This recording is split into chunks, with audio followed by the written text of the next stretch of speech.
Hi, I'm Liz. And I'm Rhea. Welcome to Karma's My Bitch, a podcast about love, sex, connection, abundance, joy, purpose, peace, and how life isn't simply the stories we tell ourselves. We always say that we want better lives, more joyful lives, happier lives, all the rest of it. But at the same time, it's actually very scary because we don't know what that's like. And what I find so interesting about this whole season is that this whole season is effectively talking about stuff that no one really knows about yet. Right, or how to achieve it. I mean, as far as we know, we really don't know what this season's about, right? We're just kind of winging it for the first time, and which I find exciting and somewhat challenging if I think too much about it, so I don't.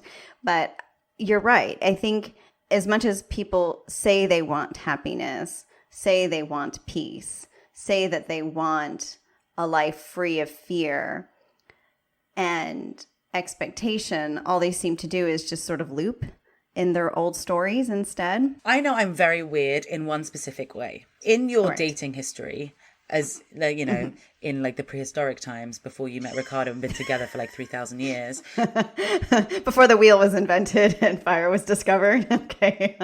You had many different experiences. Mm-hmm. For me, I had many different experiences, but they tended to be with the same people. Okay. Yes. Like, as in, like, whether it was like one long mess or whether it was a mess that kept recurring at different stages of my life where I would be in a different place, they would be in a different place. So it would be a different relationship with exactly the same people in it. I know that makes me very unique, but it also offered me a really interesting perspective. Okay. Because what I realized is that regardless of whether I'm looking at exactly the same face or not, it was always my nature to hold on to what had happened before, the memories that we had, the people that we interacted with. Oh, last time I went to this cinema, this happened. Last time I went to this bar, this happened. Last time I wore this dress, this happened. Yeah. So what I ended up doing was, even though I was being given like almost like blank-ish slates with these people, I wasn't blanking them at all because I was bringing in all my old experiences, all my old things. I was kind of making them old school. It's a bit like a remake of a movie where no one's actually changed the plot at all, but everyone's just a different character. Does that make sense? And I feel like it's just a recreation or a remake, right? Over and over. But so many people do that. I mean, not to make it seem as if like you're not unique, but there is certainly a set of people who prefer things that way as opposed to complete and utter change, which is generally how I would sort of run toward life. But I actually wanted to ask you that because I remember in our first session, you said to me that I chose it that way because in some ways it was cleaner. Why is that cleaner? So say like you have like one person in your life over several years or many years, however you would consider the number is to be a lot. It's cleaner in the sense that you're not reestablishing a new relationship every time. You might be playing through a different dynamic with them in various stages, but you're not going through the meet cute or the first date or whatever and sort of building and then deconstructing, if you will. And that's cleaner. So what I'm getting is that it works for impatient people like me who can't be fucked with the initial stages of meeting and having to make small talk. Right. Or people who are reticent to change, who don't love that stuff, right? Who just really, really swim and bask in the familiar. Okay, fine. That makes sense. Yeah. But I have to say that even though that's, I guess, positive-ish, because you get the lessons, but you don't have to go through like kind of the periods in between where you're like creating the relationship for the first time. What holding on though, and what having that kind of relationship does is I felt it like just created so many expectations for me. Yeah. So, as I was saying, like, oh, when we went to a bar, this last happened. So I'd almost expect it to happen again. Or I'd do the opposite and be like, if it happens again, I haven't changed. Now, I remember being in relationships with people saying, well, if the outcome is the same, it means that I haven't grown up. My magic doesn't work, let's say. But if it is different, then I'm a different person. I based so much of my expectations meant that I was always bringing the past into my future and using it as a barometer to how much who I was. Absolutely. But then I realized that was super fucked up. And I'll tell you why.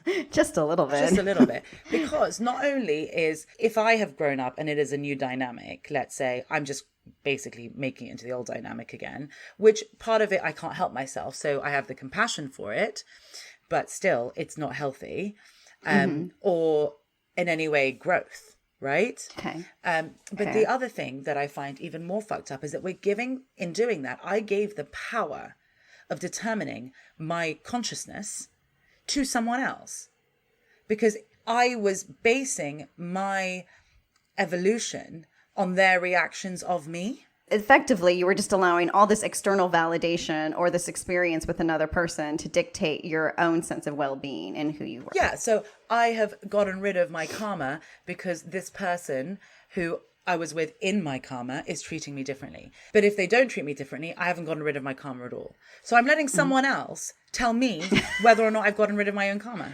When really, actually, for me anyway, like looking at it differently is they could act in exactly the same way. It's how I react, which tells me everything.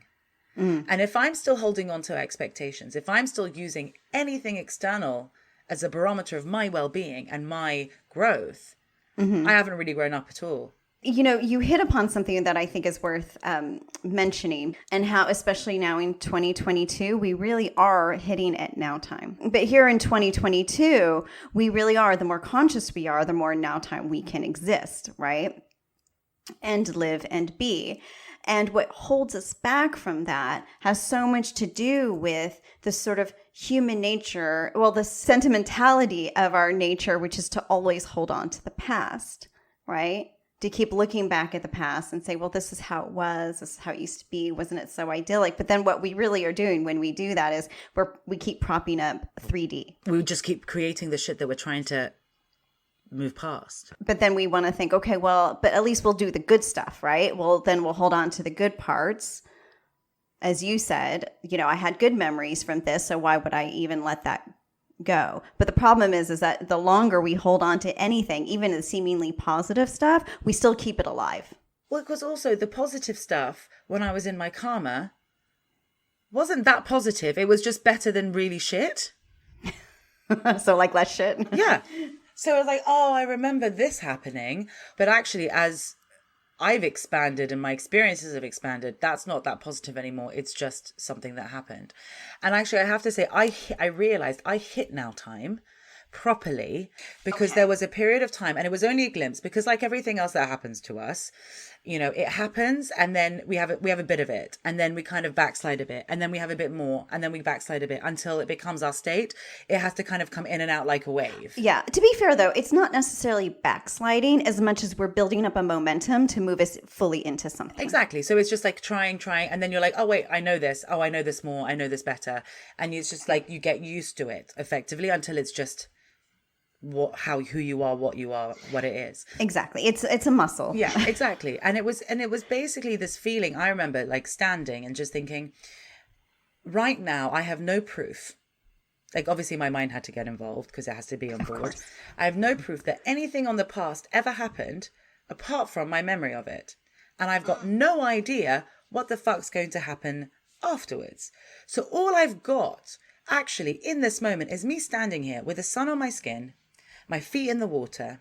I could be the girl who's in a relationship. I could be the girl who's with her family. I could be the girl who's, I don't know, about to have a really yummy meal. But actually, the only absolute thing I've got is this moment. Mm-hmm. And not only did that allow me to be wholly conscious in that moment, but it made the past seem much more of a whisper than a scream. And it made the future much more of a possibility rather than such a narrow path. Because all of a sudden anything was possible. And all the faces around me were identical. I mean, it's not like I've never met my parents before. It's not like I've never seen my family before. It's not like I've even never been in that house before. But looking at it in that way, everything was different. And what was even more interesting for me personally is that when I was a kid, that is how I saw the world. And I do think a big part of this work that we do is just remembering that actually we had all the answers. Oh, yeah. And they were like effectively separated out of us. So I was like, oh, this feels natural to me because I know this. And side note, Yeah. when we're young and we know this stuff, we can never articulate it. It's actually something that cannot be verbalized or we're really able to attach words to. And so sometimes I find, and you've commented, our language can seem a little complicated, but because when you really do need to articulate spirit, it has to be able to embody a very particular energy and words, and we can't just sort of like ABC through it. And just because, what you know isn't always what you can speak of.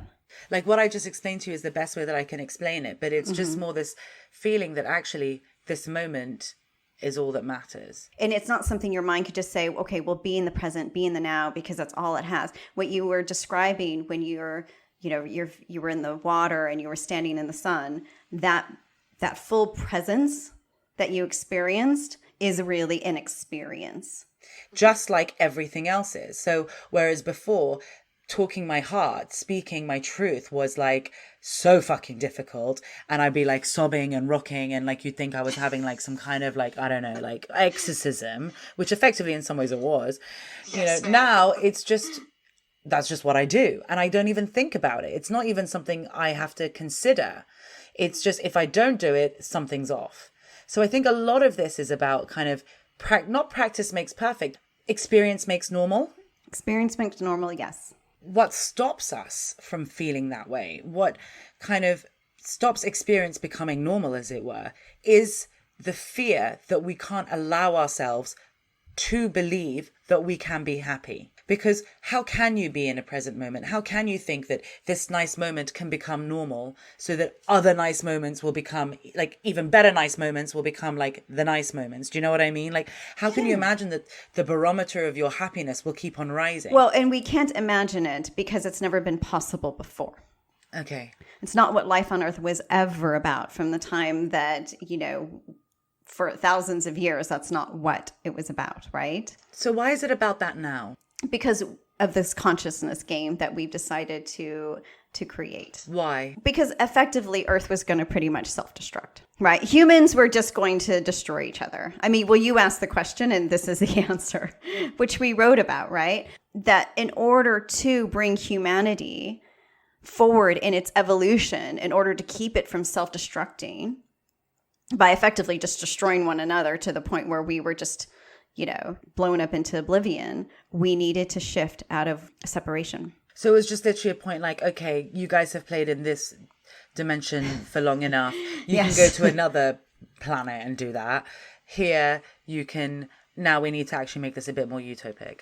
Because otherwise, what's beautiful about Earth is going to crumble. Exactly. All the freedom that was possible was then also coupled with all the fear that came from life on Earth and living in separation, that we needed to get to oneness. And we didn't even have to promise utopia. I think the point was just to find some peace. Yeah, because then you actually, honestly, and I keep saying this, but I genuinely believe that we learn better in joy and we learn better in happiness, and we process, how I learn now compared to how I learned in my karma, it's night and day. Because when I was learning in my karma, there was a very strong undercurrent of resentment, anger, suffering, and pain. And I remember when someone said to me at one point, well, in order to do all of this, it just means I'm going to have to suffer. And that's why I don't want to do this, the work, as it were. Mm-hmm. And I remember actually thinking, but we're already suffering. Every day is fucking suffering. Mm-hmm. So all we're doing when we're feeling like pain, we're learning through pain, all we're doing is actually paying attention to the existing suffering. We're not creating new suffering. No, not at all. But we've just been circling in that suffering for far too long, and it was becoming far too damaging for most people to emerge from in a more healed state, right? In order for life and evolution to kind of continue in a sort of upward trajectory. So, and what was pulling us back was our sense of history, our sense of the past, which is why the past we were always looping through it, right? And it's part because it was always informing our actions. Yeah. And so one of the reasons why people, they say they want to be happy, they say they want something different, but are so afraid is because they cannot even begin to envision it. Yeah, because right? they can't even imagine that it's normal to do that. No, because effectively what we're being asked to do in order to get there is to make something out of nothing. Good point. And how do you do that? Everybody wants some kind of framework. Somebody needs a sort of, paint by number concept. Otherwise, how do you get there? Sell me something, right? Sell me gratitude, sell me manifestation, sell me new mindset, right? Sell me ego crushing bullshit. But I need something in order to kind of be the architect of all of this. And the reality is that you can't do it like that. No, because then you're just bringing the old into the new. So it's not new. Exactly. And you're taking somebody else's formula in order to do it. Yeah. And it actually has to be your own. Yeah. Which is why sometimes I find this podcast a bit fluffy or just a bit, not fluffy, fluffy's the wrong word. I'd say, I was going to say, that's sad. I'd say structureless and like, we don't give you like a bulletproof point system on how to get out of your karma and create a new world.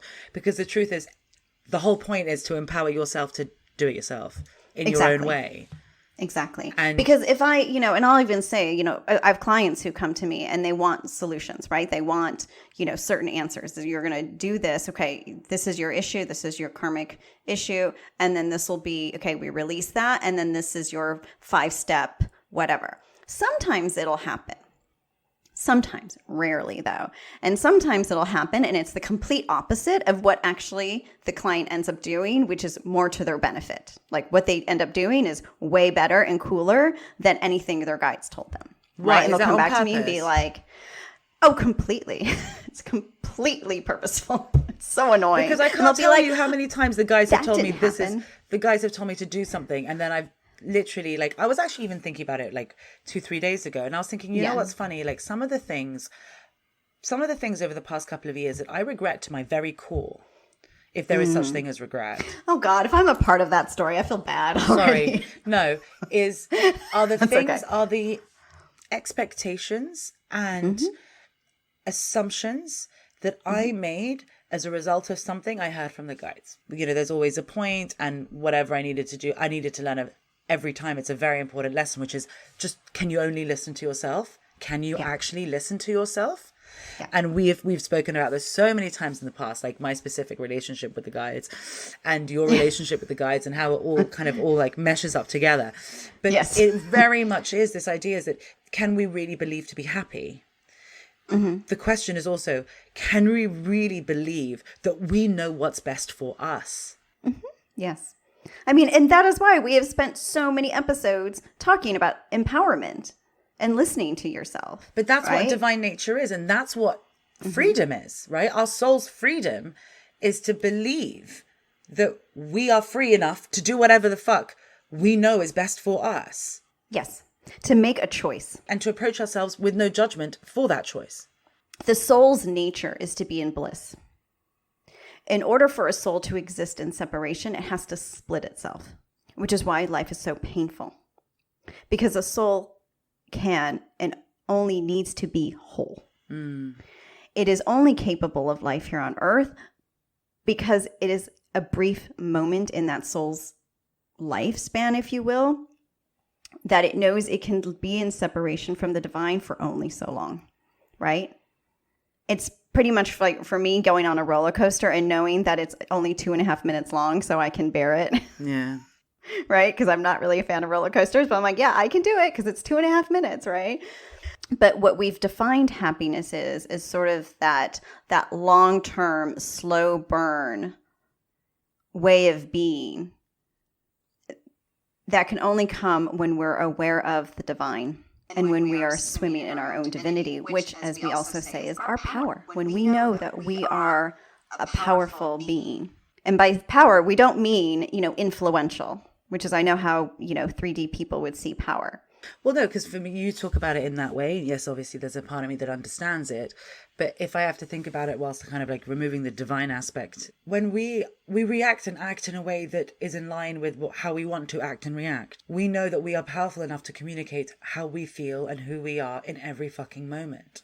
And that is how we know that we are divine, because we have made ourselves a god in our own world. Mm-hmm. And I think that that's what for me runs very counter to that in this kind of 3D idea of it, is that I can't be an individual, right? I can't honor myself because in doing so, I'm hurting the collective. And that's actually not the case, which I know we've spoken about in the past. In order to serve the collective, one's got to serve themselves first. But I think there's also more to that. Yes, and which is why we spoke about that in the previous episode, about not only in order to be in higher consciousness, we have to lose our egos, but we're still going to be going through this process of identity shedding, right? Because so often when we believe we're not free enough to be happy, it means we feel like we have to erase who we are for the benefit of the whole. So what actually helps us is the pursuit of true happiness. Which is what? So to get happy requires 3 things from us, right? First is the belief that it is possible without judgment. Because so often we have it embedded in us. It's just a function of 3D and the powers that be, where we're programmed to believe that to be happy is a selfish act. Like, how dare you? And this is one of the reasons why we had to talk about marriage in the first episode and identity shedding in the second episode. I mean, really, we are just flowing right along in whatever this theme is that they're talking about, which is, in the deconstruction of 3D and all of its paradigms, we're looking at what's going to seem like a very selfish thing to do if we're ending relationships, if we seem to be destroying other people's lives, if we're worrying about like how this is always going to impact the children or our family units, etc. There's just a sense of you don't have a right to be happy because you are part of this segment, right? Whatever, this unit. And for you to go do that destroys everything else. So there's going to be a lot of guilt and judgment coming. So we needed to acknowledge that as well, and to also understand that in an effort to shed all of our identities in order to enable now time, right? Full presence requires that we not carry with us all that baggage in the past. So we needed to be able to sort of speak to that before we can get to this. So the second thing is to understand that it is our divine right to be happy, because that is how we reach our divine true nature, which is effectively be your own fucking self and be true to yourself, right? That's all that is really speaking to. And the third thing is to understand what happiness is not. It is not contentment, which is effectively coasting, because we are here to be challenged. We are dynamic creatures. We do not grow. We do not evolve. If all we're doing is kind of getting to this baseline of everything's fine, I'm good, I've divested myself of my karma, my core fear is gone, I'm humble enough to get through my life, I don't need any more. Because I guess really happiness and then bliss or whatever is that feeling like I am so happy to be alive. Exactly. And how do we know when we're alive? Not like survival 2.0, like, oh, I can survive this better. It's that, oh, I'm choosing this life. And I know that there are moments to come that are going to be uncomfortable and I'm going to be fine, right? I mean, it's like, oh, I know one day I'm going to have to move out of London, and whatever that move is going to be stressful as fuck. But I'm going to go for it because it's part of my path. It's part of my growth and evolution, right? So I mean, I'm not sure I'm there yet, where I'm like, oh, I'm so happy, like, to be alive. Everything in my life, like, I wake up in the morning and, like, the smile is beaming off my face. No, I'm not there yet. You know what? You're not a morning person, though, either. I'm not a morning person. I don't wake up and, like, jump out of bed. I'm a literally roll to the floor, like, climb and stand. It takes time. And it does take time. Again, like that's the endurance part of this sort of consciousness game, is to continue to push through, because we are going to, we'll plateau a bit in our growth. And that's what the challenges are there for, is to not kick us down and make us unhappy or force us to backslide. They're there to push us to grow more. Because right? they're not just highlighting our suffering. They're actually allowing us to expand even more. And that's different, because we're not unhappy. We're just uncomfortable. Because change is uncomfortable. That doesn't mean that we're suffering in the discomfort. We're just, it's basically a bit like when you were young and your shoes, I don't know why I have this visual. Oh my God, I just had a vision of shoes. I was like, she's going to make fun of me if I give this shoe. No, but it's exactly the same one. But like, when you're younger and you buy a pair of shoes and then you're growing out of them, so they get uncomfortable to wear. So then you've got to buy a new pair of shoes. It's that kind of discomfort. Like I'm like expanding too far for the box I'm currently in. to hold me. I need more. Exactly. Great metaphor. And I was going to say that. Since when have we ever had the same metaphor? I'm very proud of us. I know, it's crazy. You see, like, I think that's why these episodes are going to be different this season. There's like something there. Yeah. And so contentment is not what we're aiming for. Satiated desire is not happiness. Right? That's just, as you've described, just a relief from your pain. So we need to understand and be able to make that distinction so that we can discern what is a happy life for each and every one of us. We cannot get to this place that we've just described while we are in our karmic stories. But for anybody who's in their karmic stories and yet working towards this and listening to this, you can pursue happiness and work toward it because it helps you eliminate fear. Like, I want to be happy so badly. I would rather quit my job or do the thing that I'm most afraid of, but I know is going to bring me a step or 5 or 10 closer to happiness than staying where I'm at. So healing can always be parallel, right? Because I know that before you had said something about, like, you know, there's this idea that you have to do the work and then everything happens. But in what you've experienced, you can do both. Yeah, that's something I've been thinking about a lot recently. The idea of when, that actually is very damaging. And I'm still working through it, if I'm honest. But it's that idea of, you know, when I had my eating disorder, it's like when I'm at the dream weight, then my life can start. Or, you know, when I was working through my karma, it was when I'm karmaless, then I can meet the right person. When I've done this, then. And actually, that is just another facet of not good enough. Because why not now? It's something I would almost ask. Why not now? Like, fine, for me personally, the stuff I wanted, actually, once I did the kind of work through why I thought I wanted it, turns out I didn't want it at all. And I think why not now was probably because I didn't actually want it and I needed to figure that out. Yeah. But there were some things that I very much wanted in my karma that I still want now. A specific type of success, a different way of helping. Like there are still things that I've always wanted that haven't gone away. And I feel like my default programming is to go to, well, I must not be ready yet. Must not have done the work yet. You know, I still haven't learned this or that or the other. Well, we're going to answer this very quickly just to be able to share this, right? Because there's no reason for anyone to sort of sit in this if that's been a burning question. First of all, you're here for your growth and evolution, right? That is why we are here. Often what we think we want is the thing that's going to just bring us relief from the quote unquote work or the challenges that we really need to work through, right? It's not to say that that person, place, or thing, that object, whatever it is that you want, isn't the carrot. Often it is for people to actually do the work, right? But effectively, as you've learned, most of the time that want ends up getting burned out. But if it doesn't happen, you can be about 80% sure that it was for your highest good. That most of the time, now you can understand that your higher self is pretty much directing your karmic trajectory and evolution in terms of the healing the majority of the time, like 100% of the time. So what's that extra 20%? We're going to get there because there's 3 things, right? If it's not in your highest good, the second is it's not contracted. Like it's something a person thinks that they really want, right? Because of whatever reason, but it's not contracted. And then the third is it comes and never in the way a person thinks. So the experience of something, and this doesn't happen a lot, or the fulfillment of effectively what you're describing as a wish desire. It's not a want, it's a wish desire. When it arrives, it doesn't meet the person's expectations, so they're unaware that it is actually there. So those would be the 3 reasons. I mean, the only issue I have is with the second reason, because if it's not contracted, but it's a wish desire, why isn't it contracted? Because surely we are divine, right? So if it's a wish desire, can't we make it happen? Yeah, you can make it happen, but a person has to make it happen. Make the contract then. Often people don't go far enough, right? If you want it, you're that powerful. Exactly. And that's why it's possible to be happy. Exactly. Because we're that powerful.